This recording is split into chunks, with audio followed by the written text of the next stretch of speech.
Hello, everyone. Thanks for joining us for another edition of Texas Insider TV. I'm Jim Cardle. Well, there's a new sheriff in town, and as our frequent guest, Marc Flaster, says, the shackles are coming off of government, and it's a positive outlook for the stock and the bond markets as well as the economy as a whole. What's the outlook for the next couple months, and what are some of the pertinent changes Wall Streeters are thinking of now that Donald Trump has become president-elect? We're pleased to be able to visit today with Marc Flaster, a longtime Texas bank advisor and bank consultant. And thanks for joining us for this edition of Texas Insider with Marc Flaster.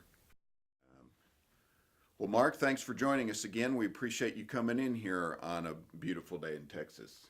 Well, it's nice to be here, especially I left New York. It was pouring rain. I understand it stopped, so I can go back now. There you go. They say that this weekend is to be heavy rain here in the Austin area and San Antonio, so I think I've played this pretty well. Well, you are going back. You've got a plane to catch here in a minute. Let's just jump right into it.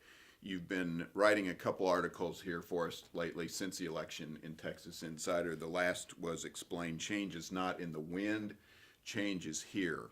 What do you see since the election, and tell us a little bit about your last column about your thinking post-President Trump being elected, post-election. I think the point I'm trying to get across here has more to do with the attitude rather than the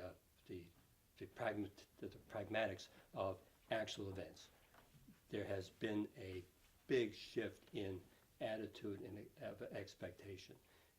We've had 8 years and even more, if you want to go back further, of a political system, and particularly in this last 8 years, that has frustrated investors and markets by imposing severe regulation to the point that the unit of our economy that is built to grease the wheels of commerce, meaning the financial intermediaries, have been garroted, literally garroted. They're almost to the point of lost all their ability to breathe. And the government has made a very has gone to over these years. Maybe use the word brainwash the people, the electorate, to believe that the banks are the seeds of all their problems, and that your representative government needs to hold them accountable for anything that you feel is unjust. You feel it's unjust. We're not going to determine.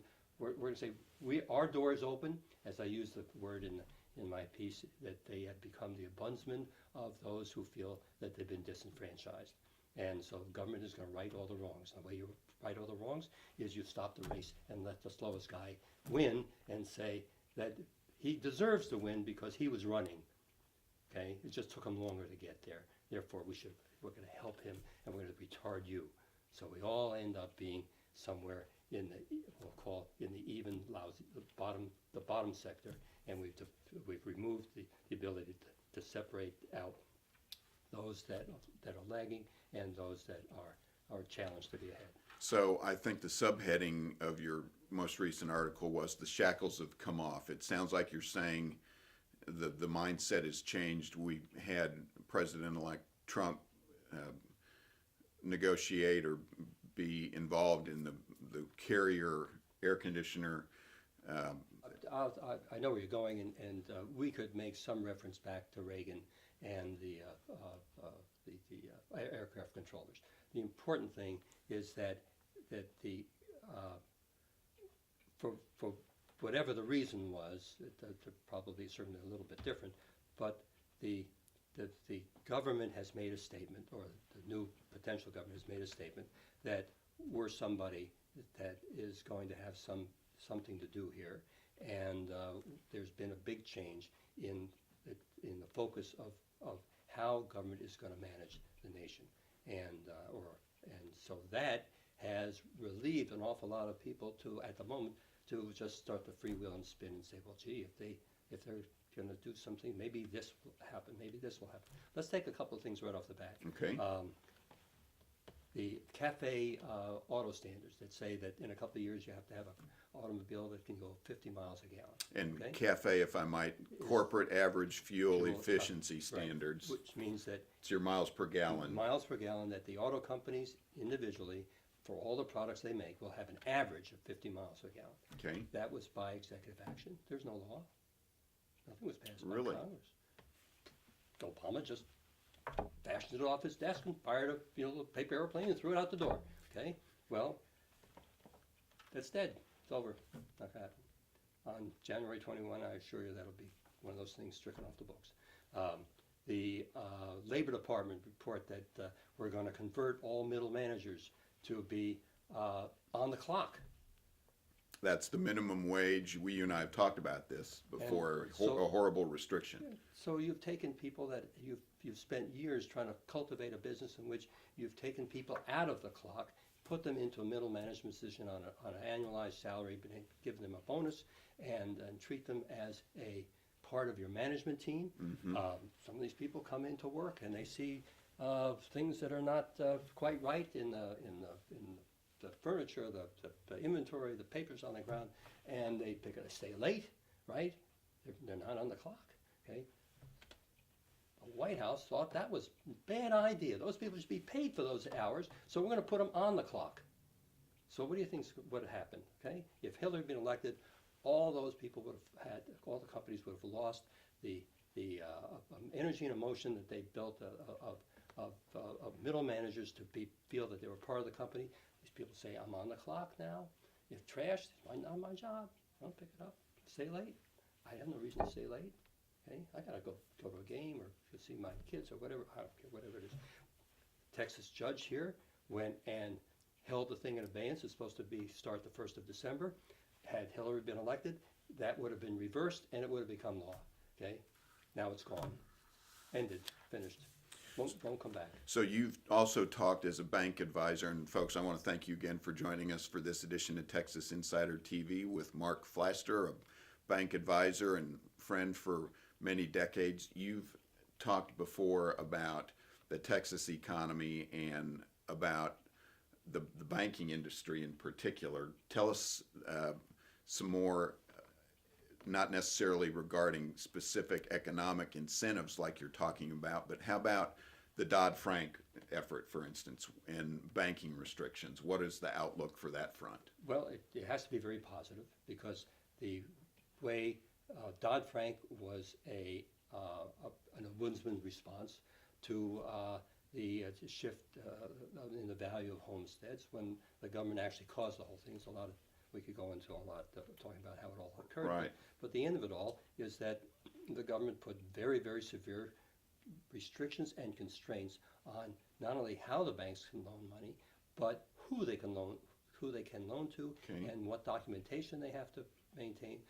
But in addition to that, they then came up with this idea of that the banks were systematically a threat to the whole economy, and we had to make sure that we had to monitor them with almost a heart monitor every moment of the moment to make sure that they didn't to do something that was going to threaten our economy. The old idea that the banks are the devil, the banks are the bad guys. Somebody's got to be a bad guy. Somebody's got to be a bad guy, and so we're not going to say couldn't be Congress or the government that was a bad guy.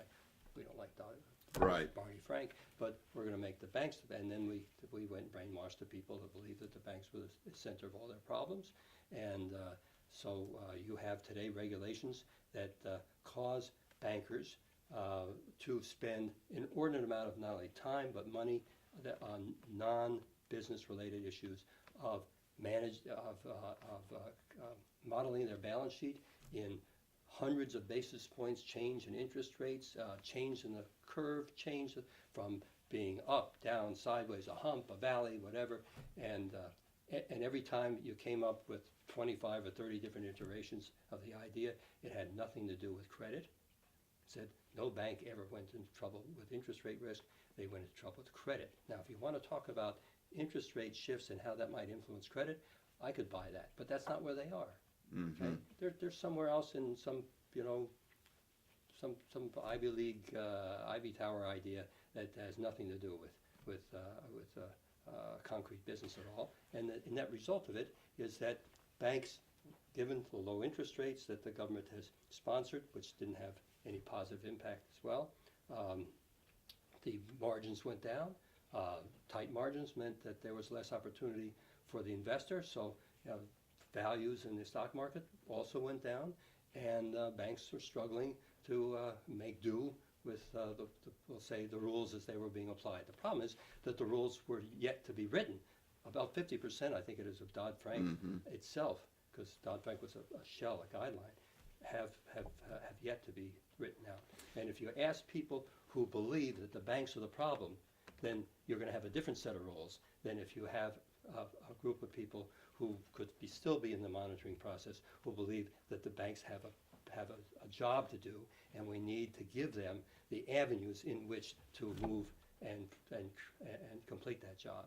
And that's what we're seeing the difference. We're going from where we're going to change as we sit here today, it's all being changed. It's changing right at the minute.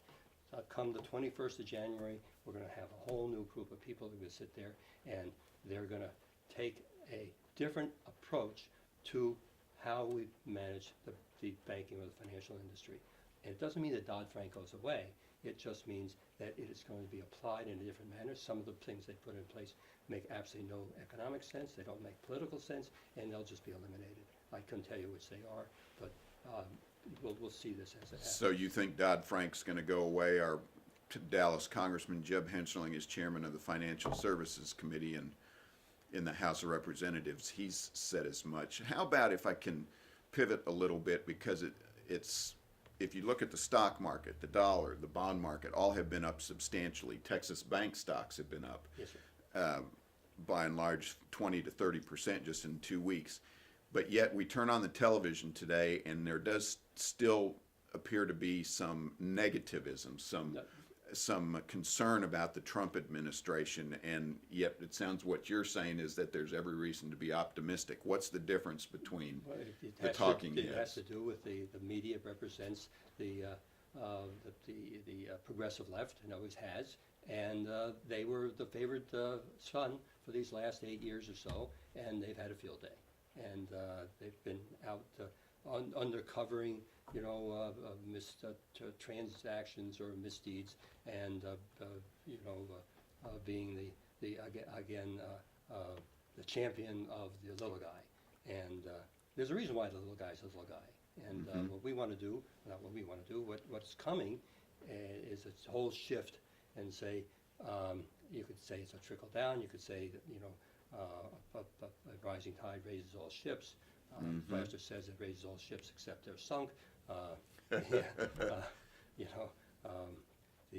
Which is, I guess, what the analysis has been for the last 8 years. We've never had economic growth over 2.5% for 2 consecutive quarters. It's because of these regulations, because of this mindset, and now we have a new day. Well, we have a new day, but interestingly, is that it's happening in the whole world. Okay? Really? The Bernanke plan of quantitative easing, chairman of the Federal Reserve Board, Ben Bernanke, who has now been replaced by Janet Yellen, who I leave out how I call it. But anyway, that program was to create a lot of liquidity and availability in the marketplace, that then the users of credit would find it so cheap to say they can't avoid not to use it. Okay. Well, that plan may have worked. I'm not saying it was the right plan, but it may have worked if you didn't have on top of that the prison that the government built for the banks. So who were not able to lend the money. So here you had all this cotton sitting out in the field, and they were inside the prison looking out the window and said, I can't make anything out of that cotton. I can't make clothes or anything out of it because they basically quarterized me. I'm stuck here. Okay. So interestingly, that Europe followed the same plan because their economies were suffering as well. Okay. And they went one step further. They not only went into low interest rates, they went negative.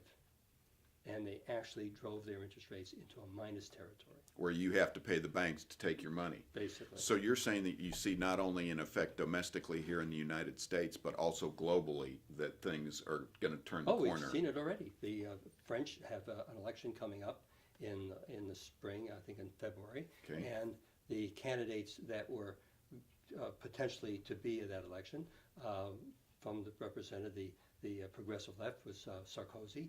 He was not given he lost his intermediate election. Okay. The gentleman who won, Mr. Fillon, his platform is one of the things is to liberalize French labor laws. Well, you don't want to be a businessman in France. I tell you, you just don't want to do that. You can't hire anybody because you can't fire them.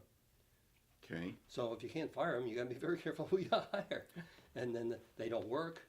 You know, the work rules are such that after several hours a day, you have to tell people that that's it. So if you ever shop or visit France, the stores are open only for a few hours of the day. Okay. The British now have questioned the whole Euro idea, and they have this thing Brexit, which means that to leave the economic community, the European economic community. They voted to do that. Okay, surprised everybody, just like our election. No one ever thought that would happen. Inside the parliamentary area, let's say they're equivalent to our Beltway. Okay. Everybody said, why waste the time going through the process here? It'll never pass. Because just like our Beltway, they all smell each other. And so they don't talk about what's going on elsewhere. And next thing you know, Trump is elected. Next thing you know, Britain is now in Brexit. And there's now challenges from others. The Danish say, that's not a bad idea. Maybe we should do it too. And it's possible that the euro could break. And if the euro breaks, I could spend an hour on that. But that is going to have, if it happens, it would resort the whole world.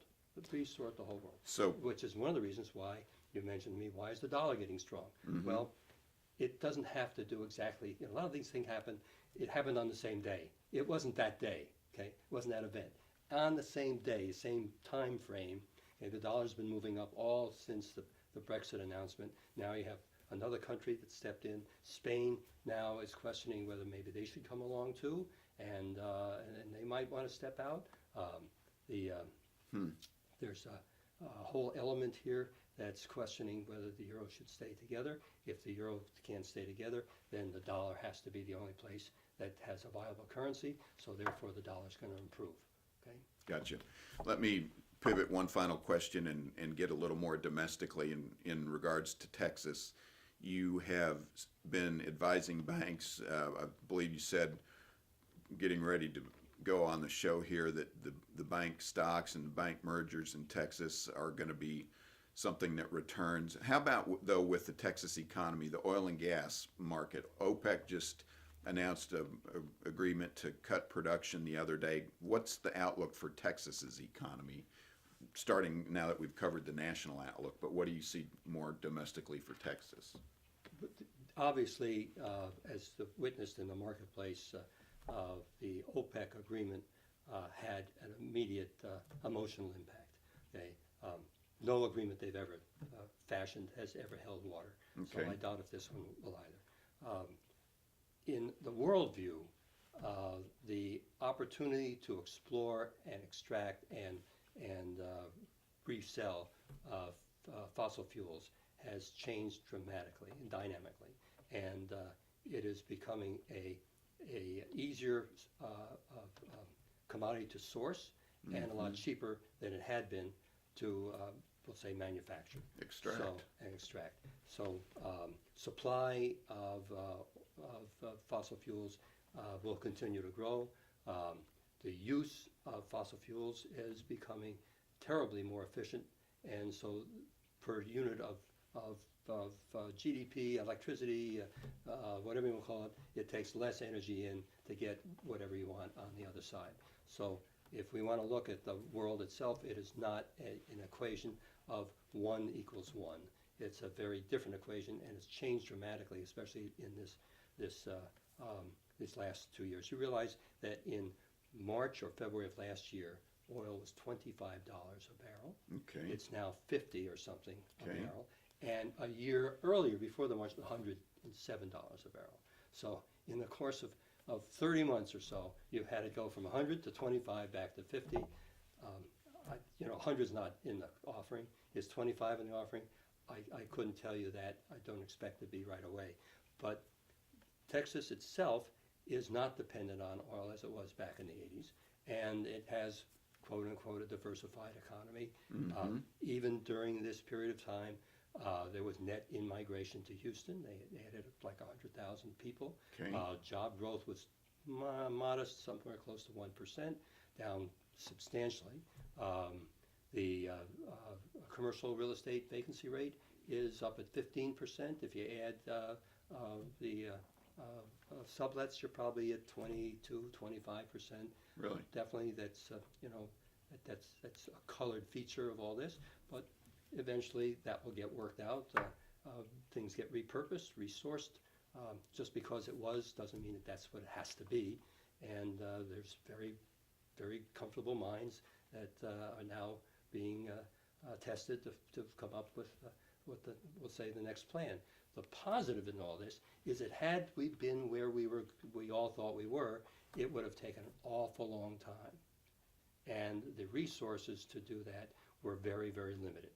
Now, that's all been accelerated. I assure you, if we sit here by June of next year, we will be able to talk about lots and lots of things that are going on that are very positive, not just here in Texas, but all over this country in terms of moving it forward. Doesn't mean that we're going to go and take all the carrier pigeon jobs and pardon the pun here and leave them here in America. It has to do that there's a whole attitude of what now could be and taking more risk, being able to take risk because the funding will be there, where before the funding was not there.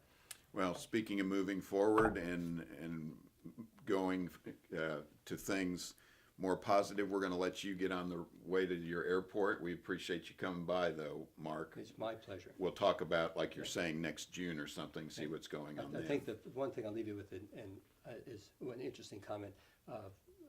Donald Trump had a interview with the New York Times, sole interview with the New York Times. Okay. And he did take issue with him, the way they treated him. And his parting comment, he says, I hope that we have this interview next year, that you'll be giving me praise rather than criticism. Will be interesting to see.